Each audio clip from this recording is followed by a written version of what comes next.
Triyanti Simamora dengan NIM 2010-1120-0311. Siklus pendapatan merupakan rangkaian aktivitas bisnis serta kegiatan pemrosesan informasi terkait yang terus berulang dengan menyediakan barang serta jasa ke para pelanggan dan menagih kas sebagai pembayaran dari penjualan tersebut.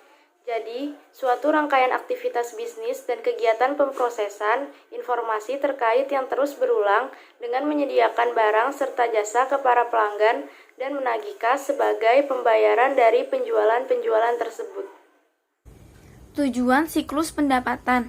Menurut Winarno, tujuan umum diselenggarakannya siklus pendapatan adalah menukar produk atau jasa menjadi kas. Tujuan ini dapat dirinci menjadi 1. Menyelidiki bahwa pembeli mempunyai kemampuan cukup untuk membayar kredit. 2. Mengirim barang atau mengerjakan jasa kepada konsumen pada waktu yang telah disetujui. 3.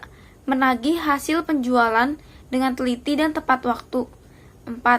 Mencatat dan mengklasifikasi penerimaan kas dengan teliti dan secepatnya. 5. Membukukan penjualan dan penerimaan kas ke rekening pembeli dengan benar. 6. Melindungi barang dan jasa sampai saat dikirim atau dideposit.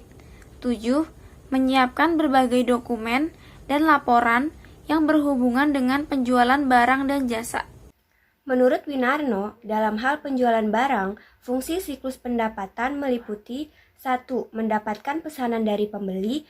2. Memeriksa status kredit pembeli. 3. Mencatat dan memproses data penjualan. 4. Menyiapkan dan melakukan pekerjaan untuk pembeli. 5. Mengirim barang atau jasa. 6. Menagih konsumen. 7. Menerima pembayaran dan menyimpannya ke bank. 8. Menyelenggarakan catatan piutang dagang. Dan 9. Memindah bukukan transaksi ke buku besar.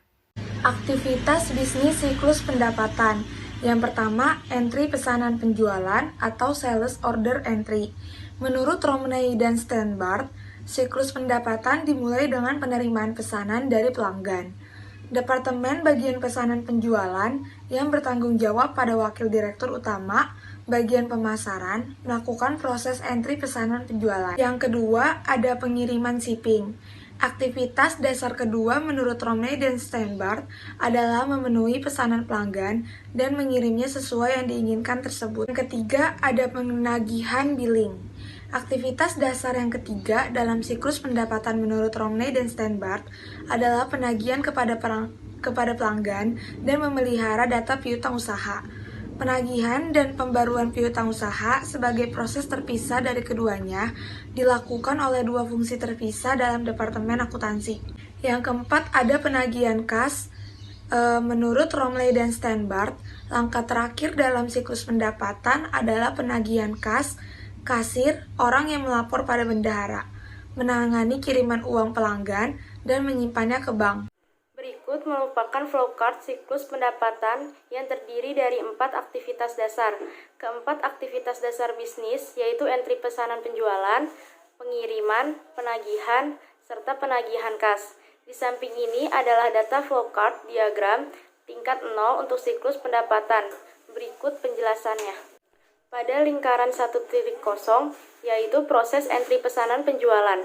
Entry pesanan penjualan terdapat 3 tahap, diantaranya adalah mengambil pesanan dari pelanggan, memeriksa serta menyetujui kredit pelanggan, dan juga memeriksa adanya persediaan.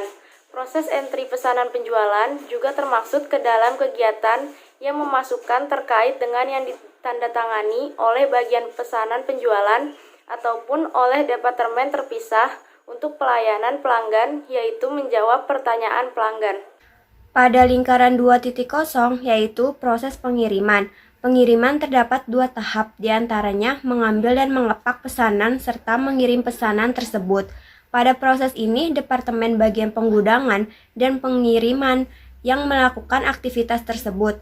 Pada saat mengambil dan mengepak pesanan kartu pengambilan, barang yang dicetak sesuai dengan entry pesanan penjualan akan memicu proses pengambilan dan pengepakan.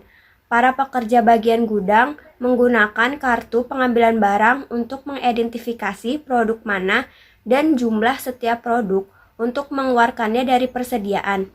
Sedangkan saat pengiriman pesanan, Departemen Pengiriman membandingkan perhitungan fisik persediaan dengan jumlah yang ditujukan dalam kartu pengambilan barang dan dengan jumlah yang ditujukan dalam salinan pesanan penjualan yang dikirim secara langsung ke bagian pengiriman dari entry pesanan penjualan.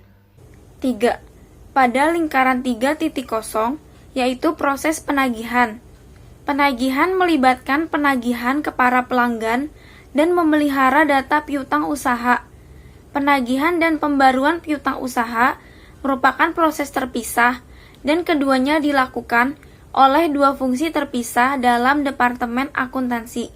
Pada pemeliharaan data piutang usaha, terdapat dua cara untuk memelihara data piutang usaha, yaitu dengan metode faktur terbuka dan pembayaran gabungan.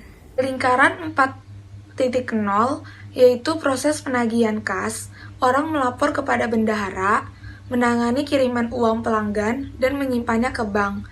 Oleh sebab itu, kas dan cek pelanggan dapat dicuri dengan mudah.